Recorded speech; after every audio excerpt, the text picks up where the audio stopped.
ভাবুন তো যে ৫ বছর আগে ১০ বছর আগে আপনি যেই কিউরিয়াস মানুষটা ছিলেন, যে এনার্জেটিক মানুষটা ছিলেন, এখন কি সেই কিউরিয়াস মানুষটা আছেন? যেই মানুষটা একটা সময় নিউ আইডিয়াস নিয়ে এক্সাইটেড থাকতো, সেই মানুষটা এখন হয়ে গেছে রোবটিক। এই রোবটিক হওয়ার সাথে আরেকটা জিনিস যোগ হয়, সেটা হইতেছে টায়ার্ডনেস।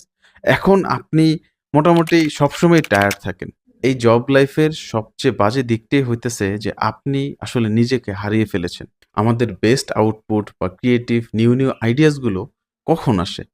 যখন আমরা ডিপলি ফোকাসড থাকি, যখন আমরা রেস্টেড অবস্থায় থাকি, যখন আমরা এনার্জাইজড অবস্থায় থাকি। কিন্তু মডার্ন জব লাইফে আপনি এনার্জাইজড কতক্ষণ থাকেন? মডার্ন জব লাইফে আপনি ডিপলি ফোকাসড কতক্ষণ থাকতে পারেন? এই মডার্ন জব লাইফের কথা চিন্তা করেন তো, যে মডার্ন জব লাইফ আমাদের সারাদিনই ব্যস্ত রাখতেছে। কি করে ব্যস্ত রাখতেছে? সারফেস লেভেলের কাজ করায় ব্যস্ত রাখতেছে, সারফেস লেভেলের থিংকিং করায় ব্যস্ত রাখতেছে। আর আপনি ডিপলি ফোকাসড থাকবেন কিভাবে?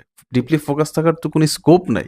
কারণ আপনি যখন জব করতেছেন, আপনি একটু পরপরই ইন্টারাপশনের শিকার একটু পরপরই আপনার কাজের মাঝে বাধা সৃষ্টি হইতেছে। যার ফলে ডিপ ওয়ার্ক বা ডিপলি থিংক করার সুযোগই আপনি পান না। তাহলে এখন যে প্রশ্নটা আসে যে এভাবে কতদিন চলতে পারে? এর সলিউশনটা কি?